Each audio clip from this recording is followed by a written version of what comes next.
Ya. Sapa bintang tamune? Mbak Elisa. Tuh. Kurang larang. Ayo. Mbak Tatin. Oh, utuh. Klitik kluthuk. Kempluthuk iki malan. Yaitu bintang dari Ponorogo Laladan Pulung Umi Hafifah. Ya. Sing apik malah ngeten iki, ora perlu golek bintang tamu ning endi-endi, namun produk dari Ponorogo yang harus ditampilkan seperti warga masyarakat Sukorejo. Hebat iki. Ya, yo nembang engko alamate anak soleh. Nggih, Pak. Gandeng bintang tamu nembange ora pisan lho. Nggih. Ping 100 nembangmu. Ayo. Ayo, tak lempoe kowe. Berdiri napa duduk? Hah? Berdiri. Bintang tamu ya berdiri. Ndak dikira sinden semper kowe. Nyun disepoti nek ngoten. Rasa? Iki arep anak soleh kok disepoti ora. Nah, ngono. Oh, wah. Bintang tamu mlakune kaya wong bar disunati ya. Ekeh. Ya, ya Kata-kata hari ini, ayo Mbak Menawa, siap? Untuk kemerdekaan apa untuk biasa? Bebas, penting lancar, ayo. Kalau kata-kata hari ini dari pusat. Pusat endi? Pusat sana. Lelahkan badanmu untuk hal yang berguna. Ampun. Loh, kok cendek men? Loh kan sing penting mentes toh Pak. Oh, Lelahkan iya. badanmu untuk hal yang berguna. Contohnya panjenengan, mesti jenengan dalang enten iki mesti enten sing dipatosne toh. Kados toh putra-putrane panjenengan. Ora i? Aku nglestareke budaya Jawa kok. Loh, tapi kan di samping itu mesti jenengan nggih ngoten. Di samping piye? Sampingku ada nduren kok kene. Mboten, mesti kan jenengan nggih kerja toh Pak ngeten Oh iki. iya, kerja, bener. Nggih kados Pak Lurah, ngoten niku kan berdharma, terus napa niku menampung aspirasi saking warga-warganya, ngoten niku kan nggih termasuk itu. Itu apa? Termasuk bermanfaat untuk sesama manusia, Pak. Oh iya, bermanfaat. Maksudnya bermanfaat ya, maksud contohnya piye contohnya? Ya, contohnya seperti Pak Lurah itu membantu warga-warganya, terus Pak Lurah nyawer sinden, Pak Lurah nyawer ngoten niku. Ujug-ujuge tekan nyawer sinden iki hubungane Pak Lurah karo masyarakat Sukorejo kok tekan nyawer sinden. Sinden kan nggih masyarakat, Pak. Ning dudu wong Sukorejo. Tapi kan nggih masyarakat. Oh iya, Aja diayali ndak nangis kok. Ayo. Mergo iki bintang tamu anyaran. Yo alamate anak soleh dhisik, Ayo. Nggih. Tuduhno kepinteramu karo warga masyarakat Ponorogo. Ya. Mangga. Alamate anak soleh iku papat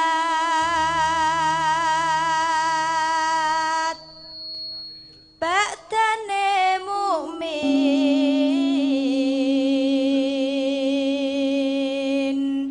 anut ing syariat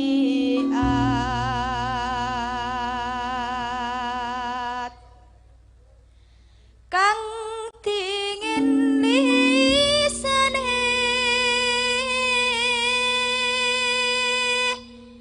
alus ngendikane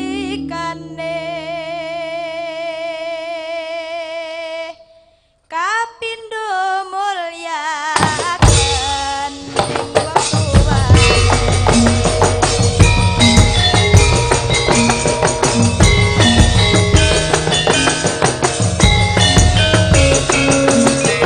Sungkem Pondok Gus Reza. Pondok Pesantren Darul Falah.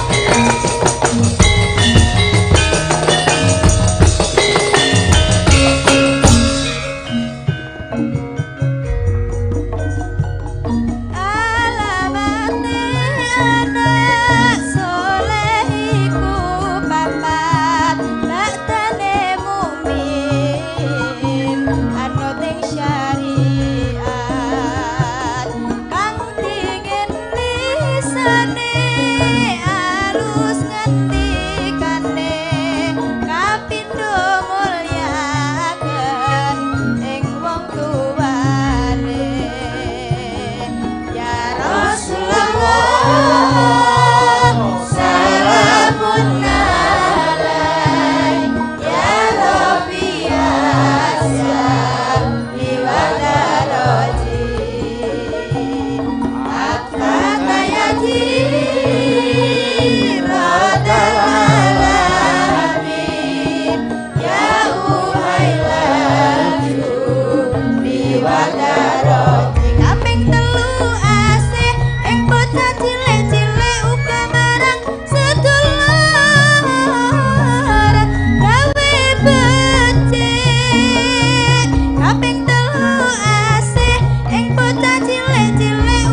Muga-muga kita bisa melampai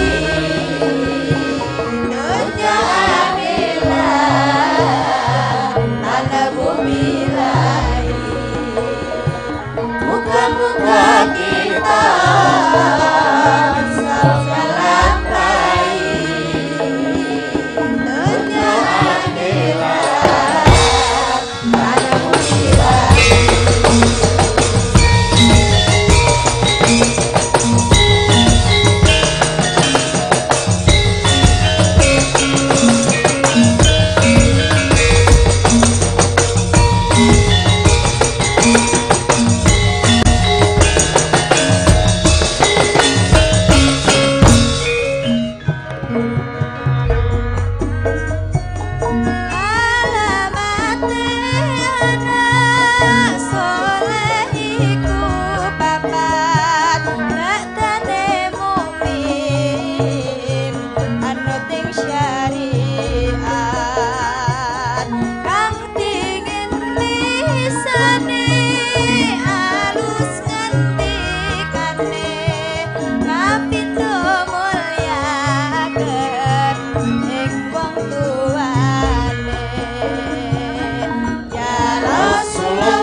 Para lenggah nyuwun tepuk tangan untuk produk dari Ponorogo Umi Hafifah. Nah, ya.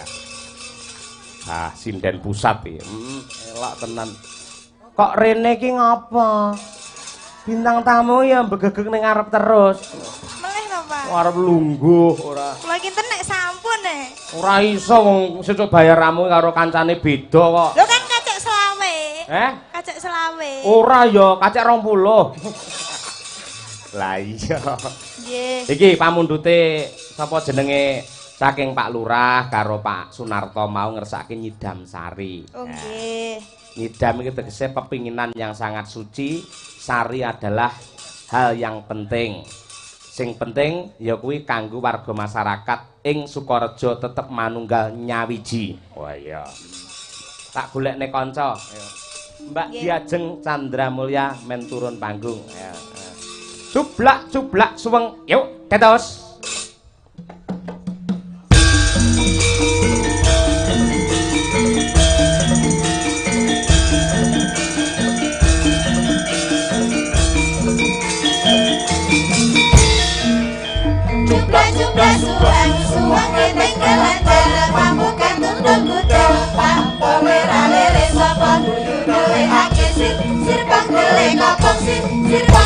kapan.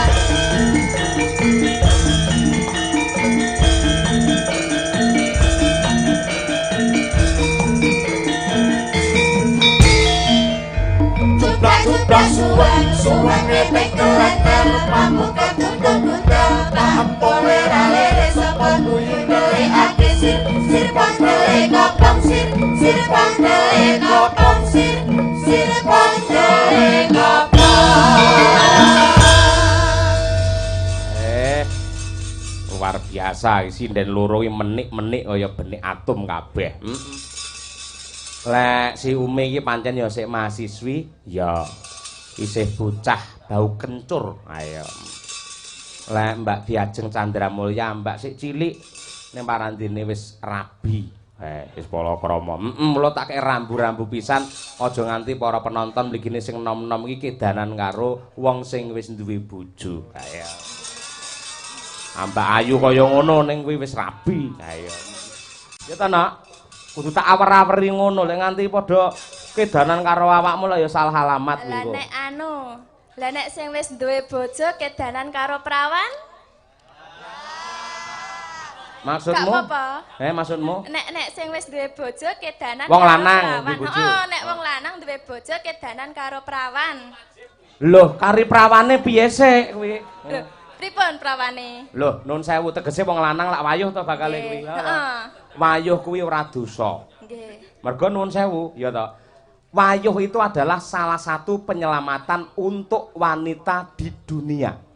Kok saged Pak Yoyo? Lho, kowe iki ra sinau ora tau ngaji kowe iki. Pripun Gus? Nah, ngene. Gus apa dus ora? Ya, Allah menciptakan dua manusia, Adam karo Hawa, lanang karo wedok. Kagungan putra sing jumlahe ora kurang saka 84. Kuwi rata-rata dampit lanang wedok padha jumlahe wong lanang karo wong wedok jaman semono. Nah ta. Ning jaman biyen iki sering terjadi peperangan, mbuh perkara rebutan kekuasaan utawa perkara siar agama. Jeng rungokno. Nggih, Pak Yoyo. Ayo, mula ngono kuwi akhire sing jenenge wong perang sing lumrah sing maju wong lanang apa wong wedok? Wong lanang. Wong lanang ta? Nggih. Mongko sing jenenge wong perang iki lupute menang ya kalah, yen ora lara ya mati. Mula akeh wong lanang sing padha mati nganti jaman saiki survei membuktikan jumlahe wong lanang karo wong wedok kuwi akeh wong wedok. Yen nganti wong wedok iki akeh, terus wong lanang sithik, wong lanang siji rabi karo wong wedok siji, iki engko wedoke turah. Paham? Ngoten ta Pak Yoyo? Oh iya. Berarti wong lanang siji kudu rabi karo wong wedok papat. Ya ora kudu. Ora kudu papat. Tiwas engko bojone akeh rajamu malah ra kuat engko. Alane ngoten niku lak nggih tergantung istrine to, ikhlas napa mboten. Nah, mutiarane wong wedok sing calone untuk swarga tunda sanga ketika mengikhlaskan suaminya menikah lagi. Bu Kesi, pripun Bu Kesi? Nyapa kowe nyangkut-nyangkut Bu Kesi sing tak omongi kowe kok. Lah kok menawi jenengan nek ajeng wayuh kok. Ora, edan apa piye? Kok Ora. tak kira lek dalange ya arep. Edan mau piye ora bakal aneh-aneh. Wis dadi sumpahku, Jeng. Pripun? Bojo iki mung Jenengan- siji ngono. Siji ning Solo, siji ning Tulungagung, siji. Sijine Tegese nek- Bu Kesi tak jak ning Solo, tak jak ning Tulungagung ngono lho. Paham kowe? Aku ora wani aneh-aneh nek maratuwaku ya. Nek bawa giman aneh-aneh tak idone. terus dibalang gedang. Heeh, balang gedang ya. Yo, Nggih. Ya nak nembang nak.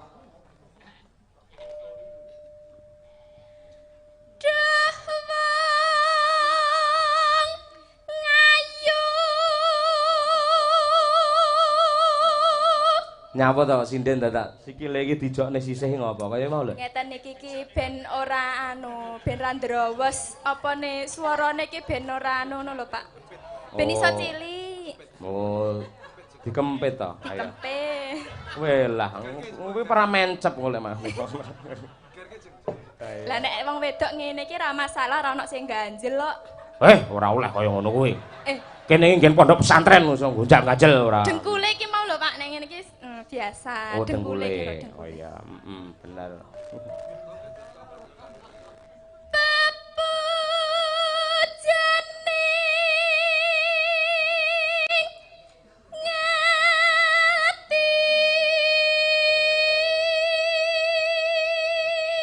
Sik iki ganteng renek pelawake iki gen gayeng Mas Sulomo rene Mas. Ayo. Aku njaluk Ayo, Mas tolong. Sulomo. Dadi ceritane iki lanange siji terus bojone loro, ngono lho.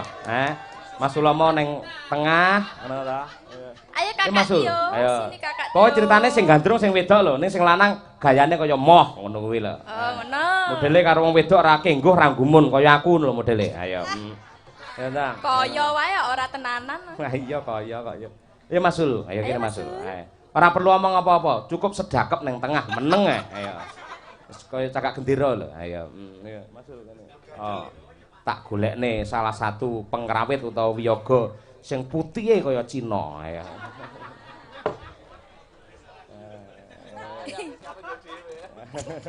Wah, bintang tamu nggo beskap dhewe.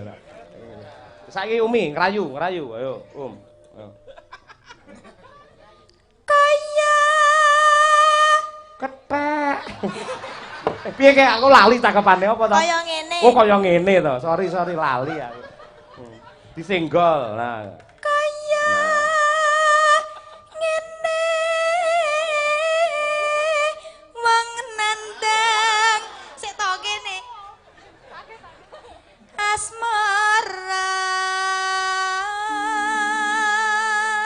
Ayo duh Kakang Mas. Duh Kakang Mas, Lumaing jagat kureping langit. lumaing jagat kureping langit. Ora ana priya sing ndak tresnani. Ora ana priya sing ndak tresnani. Kejaba mung kowe. Kejaba mung kowe. Muga-muga tak Tak dongake. lepas parahmu jembar. Ora ding muga-muga tansah sehat selalu. Gagas waras. Lah wong digandrung Umi kok malah ndelik ning mburi kuwi mbok kira gapura apa? Heeh, gapura terus gendirane ya Sulomo iki. Ayo. Yo awakmu. Nah. Duh, kethek. Apa mau? Napa apa? Duh dewa. Aduh dewa ya. Rene sik Mas, lali aku. Aku ya lali kok, ya ora Pak Yoyok tok. Iya. Duh. Dewa. Awakmu jengkeng nok, jengkeng. Ngerti ora jengkeng? Ora apa-apa, agresif kok wedoke ya. Ayo. Nah. Nah, ngono. Oh, bener. Aja sing kene wae. Piye? Dewa.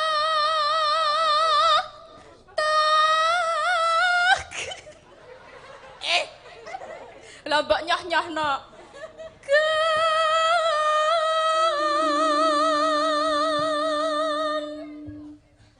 Ngeten tok. Heeh, terus ganti gayane aja ngono terus. Ambune iki bar ngarit apa piye to? Iya. Kuwi pengrawit sugih kok ngarit ora. Lho nek ten griya nggih sambine ngarit tok. Iya to, Mas. Ayo saiki Umi. Welas. Welasana mring wak mami.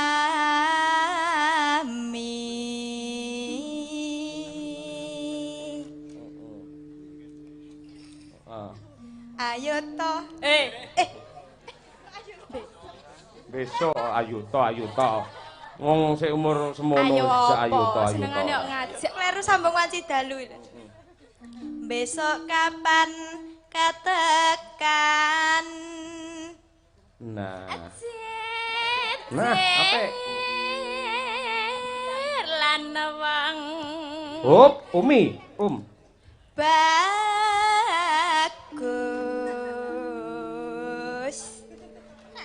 Umpama asira nahkodih Tanpa perahu sasat sarah Jaladri. mesakne rumah saku malah sing lanang kaya denden sawah ngono to. Lho. Kamu agresif. Wong loro rong ngayahi kok njukuk liyane. Oh layak digandro wong loro Sik, nyawang iki tang-lintang mikir kekno Mas Sulomo. Ayo. Pikir dhewe Mas Sulomo. Iki iso nyuwara. Ayo. Suara kethek.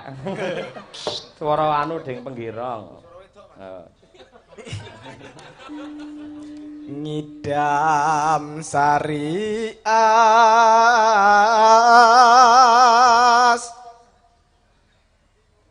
moro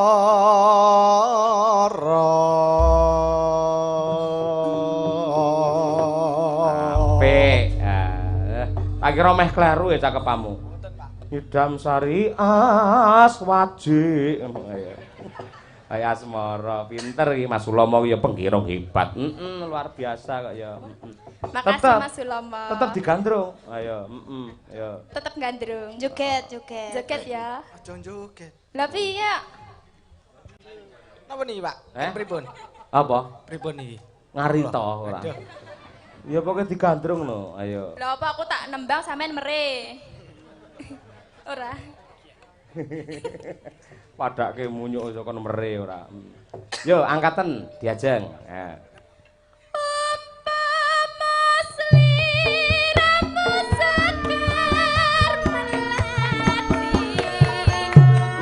ora ilang memanis aduh dadi ati salawase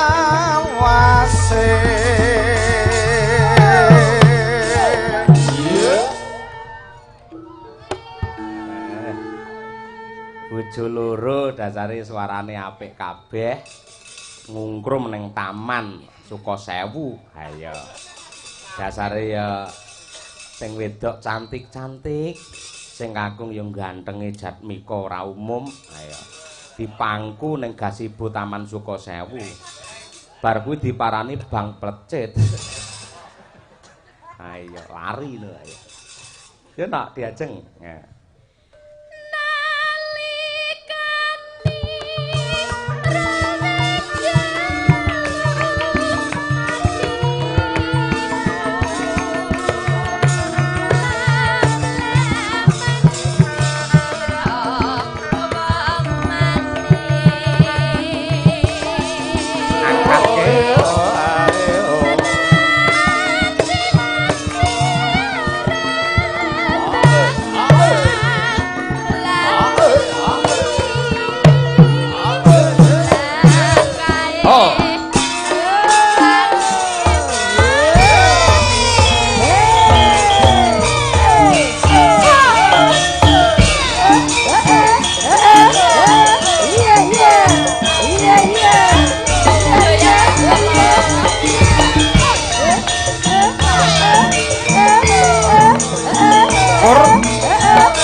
Terima kasih Mas Sulomo.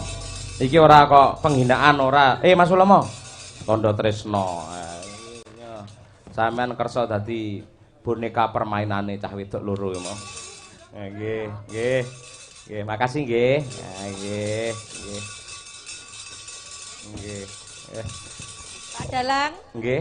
Niki wonten ibu-ibu ingkang ajeng salaman kalih jenengan. Nggih. Mumpun dicium lho, Bu. Nggih, salaman iki. Mboten haram nggih. Wah, nggih, nggih. Nggih. Daleme pundi Bu Sri? Oh, Purwosari. Tem mriki wau kalih sinten? Tetanggi. Tanggi. Nggih. Nika badhe mundhut lagu bareng nggih. Saged. Nggih, kalih Napa? Genduk Umi. Nggih, napa? Nggih, nika nak bintang tamu sekaligus napa putra daerah. Nggih. Nggih. Monggo Dek Umi kula nyuwun dipun napa pudang kuning nggih. Oh, nggih. Lek pudang kuning malah cocok. Nggih, nggih. Nggih Bu Sri leres. Niki dasare enten pamundhut. Nggih. Sekedap. Assalamualaikum warahmatullahi wabarakatuh. Waalaikumsalam. Pak Dalang nyuwun lagu Podang Kuning, Ratu Podang Kuning Genduk Umi Hafifah. Versi Samboyo. Kaya joget meneng TikTok ndingi kuwi. Ayo, ayo. Kuwi, Niki Jaran. ngaten Pak Yoyo. Nggih. Saderengipun kula Kula menika aslinipun Boyolali. Oh ngaten. Nggih, gandeng kula diawe-awe kalih Warok Ponorogo, dados kula dados warga Ponorogo. Alhamdulillah. Nggih. Mbok menawi Mbak Cahya Tepang dalang Gondo Kanidi. Gondo Kuntadi. Gondo Kanidi. Oh Kanidi dereng Tepang kula. Wartoyo. Oh Tepang. Nggih. Menika sederek. Oh nggih leres. Nggih. Luar Nggih, biasa. sederek. Menika ugi kapundhut saking Mbah Kung. Sinten iki? Apa iki jenenge? Sak dadine. Oh, sak dadine. Oh nggih. Gambuhe juga siap. Oh nggih, matur nuwun. Ya Nduk, iki nangkane kuwi pamundhut podang kuning. Niki duet kali jenengan, Bu. Anu cobi kula tak bawa. Oh, nggih, siap. Kula napa nggih anu mirsani YouTube nika Pak. Nggih. Jenengan nemu Dik Umi nika kok kula rot anu nggih. Nggih, Pak Cahya nemu kula nggih. Nggih, wonten Nggih. pundi wayangan wonten pundi rumiyin nika. Nggih teng anu jetis nika teng Jetis, papringan nggih, kula temu nggih. dhek brangkang ngoten. Nah, niku Nggih. kula terus seneng nonton wayang. Alhamdulillah. Lek seneng kancane akeh Bu sing nanggap lho sing kurang iki. Nggih, mugi-mugi mangtungane mungkin nek mantu Amin. kula saged Amin. nanggep wayang Amin. jenengan. Nggih. Kali Ibu Kesi Nggih. rumiyin tahun 95 Ibu tasih wonten Pak sinten Pak Anom Siroto. Nggih. Riyen sinten-sinten niku? Nggih. Bintang tamu riyen nggih ana nggih. Nggih. Cobi ya, Dik ya. Nggih, monggo, Bu. Ibu bisa enggak ya? Niki Nggih. mungkin tak wonten anu nih, Pak. Wonten istilahnya nek kula kan guru bahasa Inggris. Nggih. Lah riyen niku anggere ngajar, kula niku sok anu ngoten, napa menganalisa sebuah lagu. Oh nggih. Nggih. Lah niki podang kuning niku rak kathah sanget nek kula anu napa nggih. Nggih. Nggih. Sabar toh, Pak, sabar. Nggih Bu nembang mawon nggih. Nggih. Pelajaran bahasa Inggrisnya teng sekolahan mawon nggih. Nano. Mboten Bu. Nadyan wujud temong peksi. Nggih, lho sing mirsani madhepe ngalor. Niku jane ketoke madhep ngetan ning diungkek ngalor, Pak niku. Nano. Iya Bu Sri. Agaweta nining pronto.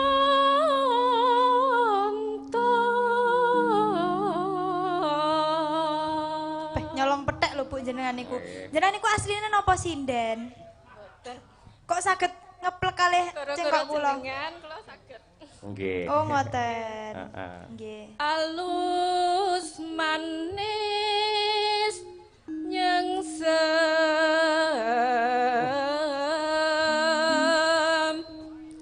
make.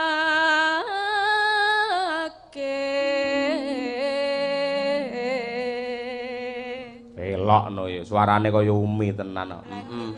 Lek sinden kuwi Umi Hafifah, lek ibuke kuwi Umi Hompimpah kaya. Wasuwengan kung lana.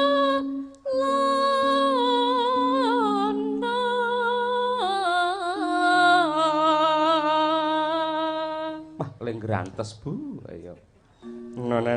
Golek isi podang jenar.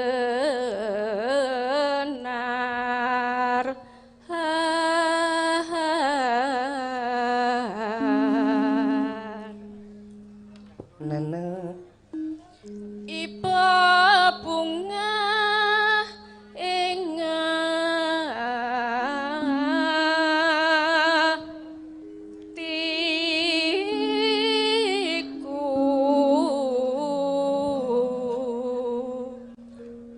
Nano. nyanding bisa dadi tombo.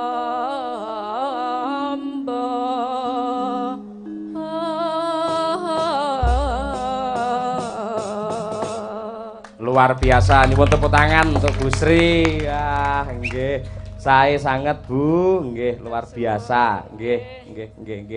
Niki anune lagune ngajengi Umi nggih. Nah, nggih. Ya, joget lho, Ayo. Nggih. Iya nek pamundhute iki mau kudu joget jaranan. Ayo, Yuk, tarik Umi Hafifah saking Pulung Ponorogo. Dados. Esuk awan ning omah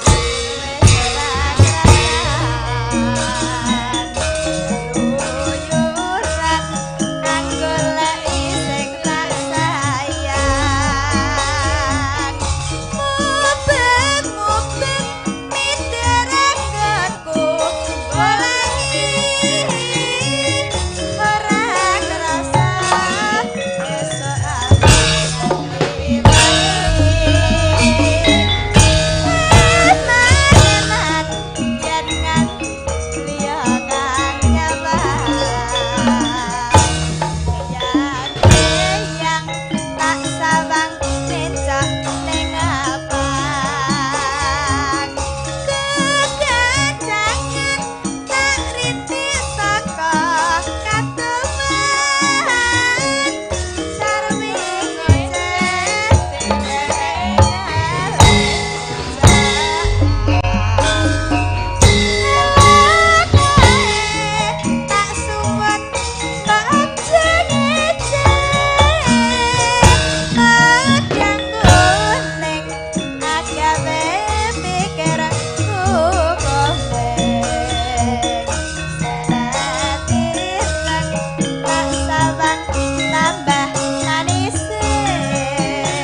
Sembah nuwun nggih Bu Sri nggih. Nggih. Alah, nopo lho repot-repot jenenge. Matur nuwun nggih. Wah, gayane Umi. Repot-repot yo ditampani Bocah, matur nuwun Bu Sri nggih, sehat selalu. Kalian bapakipun mawi sampun kepareng nyawer. Matur nuwun nggih, Pak. Nggih.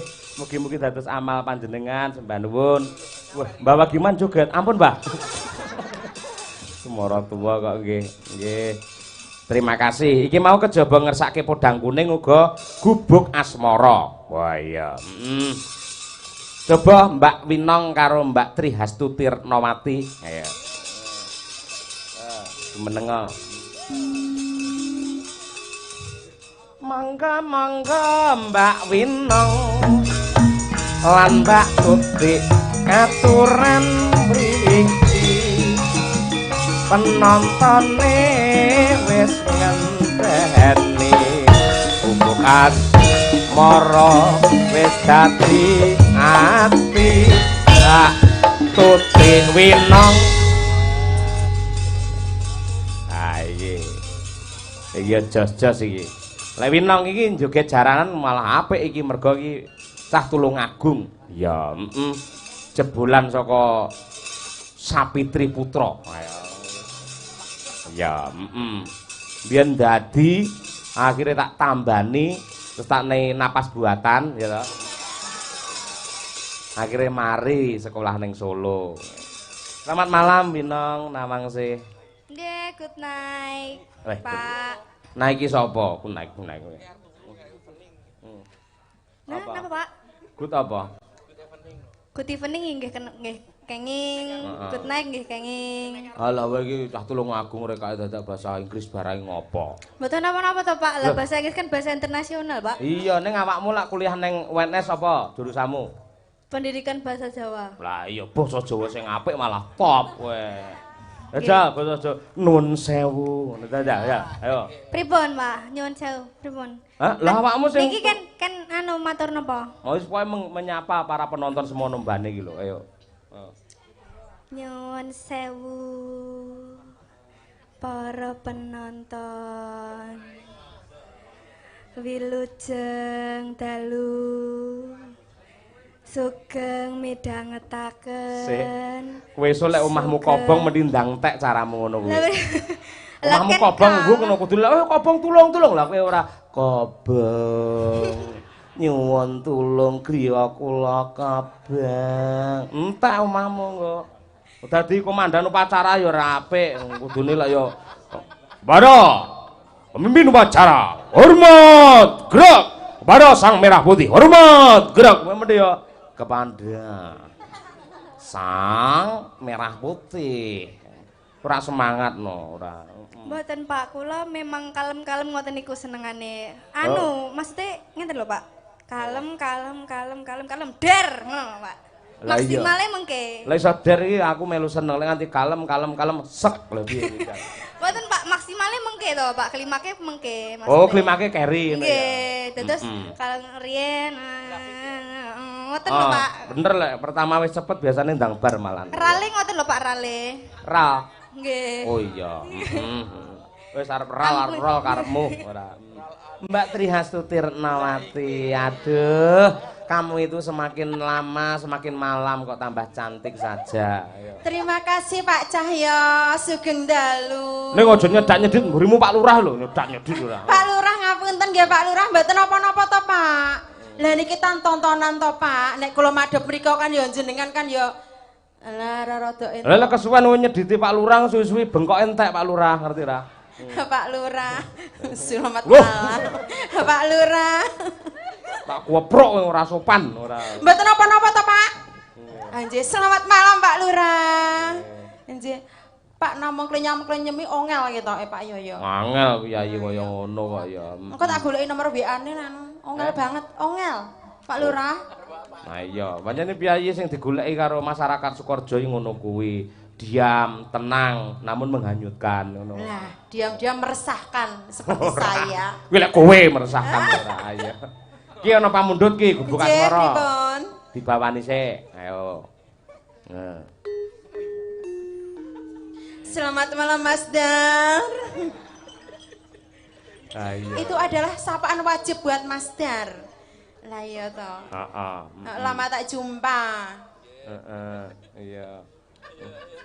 Iya aja lemes toh Mas Dar. Aku tak semangati kok Mas Dar.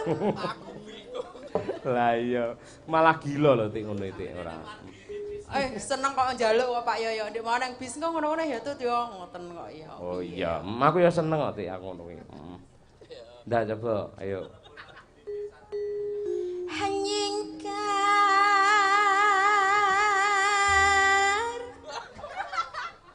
Ini cengkok masa kini dan cengkok malam ini karena semakin lama itu kita harus semakin menikmati suasana. Iya bener, Iya. cengkokmu mari gemes janan. Iya.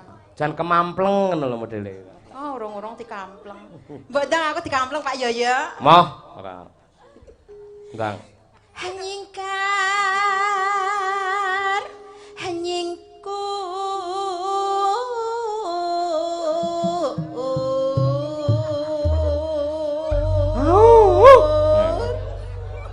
Ayo suara hantu. Pripun Pak Lurah? Sae to Pak nggih. Nggih lho Pak Lurah seneng.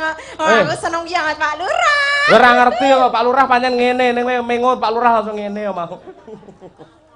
Ayo. Jempolnya gede. Iya. Wiwit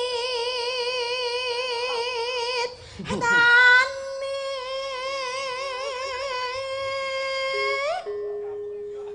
hanyingkar hanyingku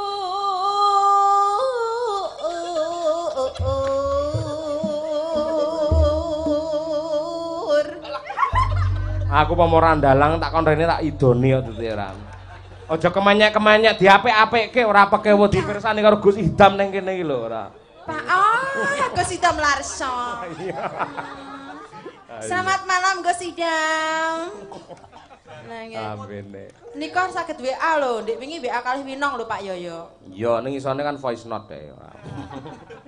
Nggih Yo. Pak, kula wingi ijen terus kula di WA. Piye? Mbak, jenengan kemana kok ndak ikut ngoten? Kangen kalih kula rekae, Pak. Oh iya, iki karo kowe le seneng kepati ana. Nah nggih. Heeh. Gek kopian ngoten kula kinten wau jenengan nih, Pak. Muirip kalih jenengan lho, Pak.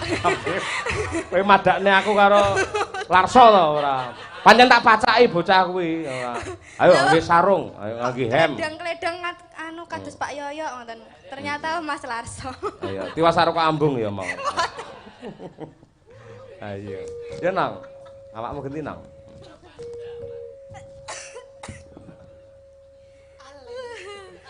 Oh, kula mboten saged lek ngoten niku. Mas Dar. Ling sam yen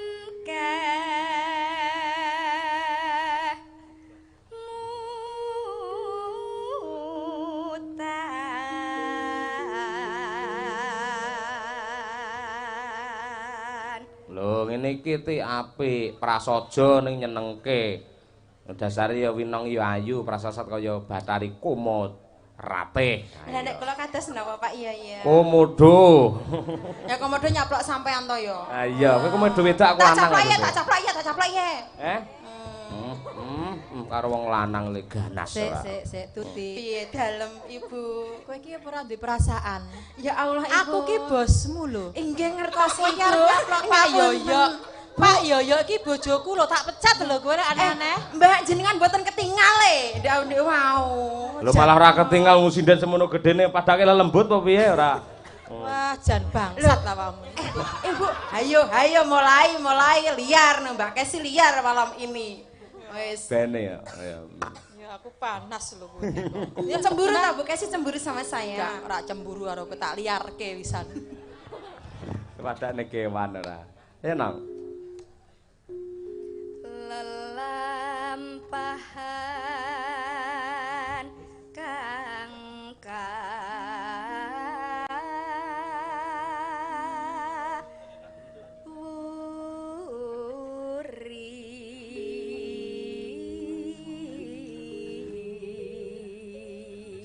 Ngono kuwi meliuk-liuk kaya ngono kuwi. Lho kuwi lho kena dirungokne lho, Tik. Ngene sadar Tik ora. Sik to Pak Yoyo. Apa? Bapaknya kan belum kenal sama saya. Pak jenengan namanya sinten, Pak? Pak. Lho wedi to, bareng tak tenani wedi to, ndelik to. Saya buktekno suaramu sing apik kaya apa coba. Ayo njajal. Ayo. Terus. Hup, oper nong, winong, ayo. Aja ngono Pak Yoyo, aku rung nyuwara lho Pak Yoyo, sampean jo sia-sia lho. Ora nyuwara ta? Aku setia lho karo sampean, piye to? Yo. Iya. Nek sing anyar lali sing. Ndang. Hadresno tilas Nadian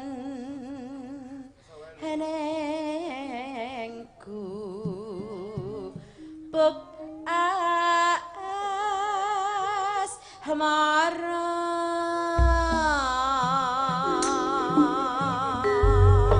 Wah, jan suarane kaya Happy Prahara ayo. Apik nek ciri khas dhewe-dhewe kok ya. Lah pancen Pinong suarane iki mari gemes. Ayo lek Mbak Tuti iki mari mungkuk-mungkuk ae. Kudu muka. Ya Pinong, ya nang, tarik nang. Ayo coba. Gebuk asmara. Yen liwat aku kelingan gebek kae biyen tak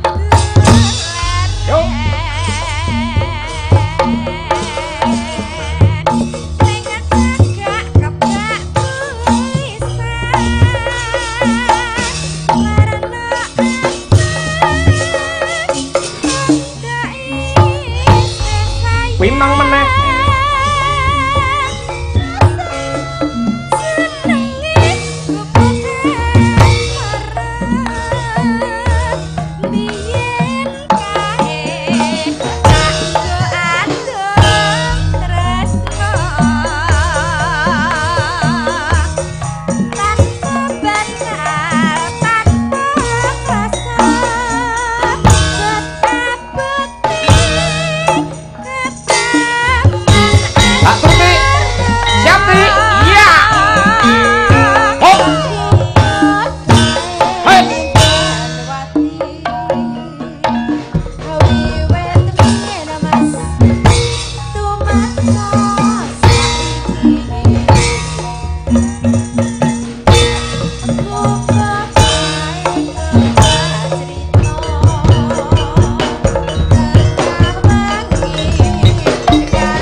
Yayi kene jan luman. Loman budaya masyaallah. Nggih. Ning mangke menawi nyawer teng Winong mawon tutik mboten sah, Pak. Aku wis akeh, Pak ya. Aku 200. Wah, pamer. Nggih, terima kasih. Yuk. Cedetan sastra.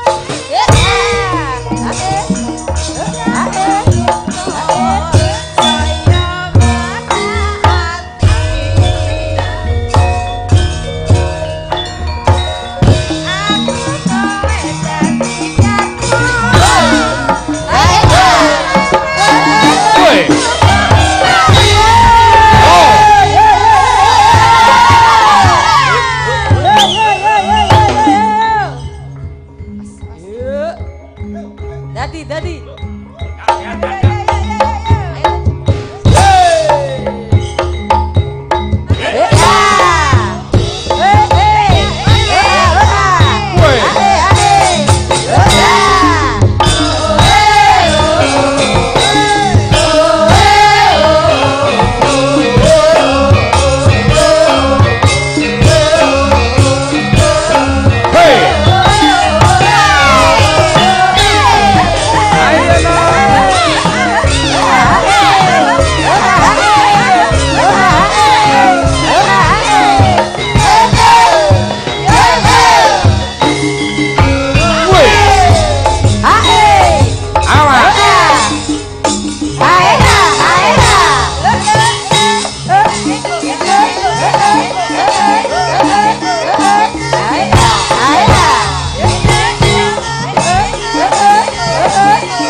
kasih. Luar biasa. Wow, saking Pak. Niku panitia nyuwun memanik, Pak. Memanik? Nggih. Oh, ya oke. Sik, lho hop, nyanti kono ae. Tak golekne tambah. Ayo tang lintang. Ayo. Telu iki. Ayo. Wah, winong ambek kamu megah-megah tenan to? Mboten, kula sehat kok. Kula kulino ngenten iki, Pak. Biasa. Wah, aja ngono. Dikulinakne renang ben napase landung. Mboten kula nggih kulino ngenten iki, Pak. Gerak nek malam-malam. Oh, kulino megah-megah ngono. Nggih, oh, biasa. Iya, syukur tok lek ngaku dhewe. Butuh nafas buatan enggak, Nong? Butuh nafas buatan, Ra? Enggak. Nggih. Oh iya. Sik. Ora apa-apa, Tang. Ayo ki sik. Oh iya, ayo. Ditanjakke no telu. Ayo wis loro mau. Ayo. Ora apa-apa. Ayo. Wes iki ya. Niki bocah niki pinter ngecuk. Nah, ngecuk. Mangke kula tampilne ngen goro-goro. Dadi dhek iso nembang karo gitar cilik nika. Ngecuk jenenge. Nggih. Mangke ngen goro-goro. Ya, Saiki memanik dhisik diaturake. Ya, Piye Nong, napasmu wis penak? Pun. Oh iya, apik nek ngono. Aku semelang lek nganti enek sinden semaput. Lah ya. Mboten kula aman, Pak. Yo, diaturake. Langsung kemawon. Memanik karya Ki Sun Gondrong, Tulungagung. Ya, dados.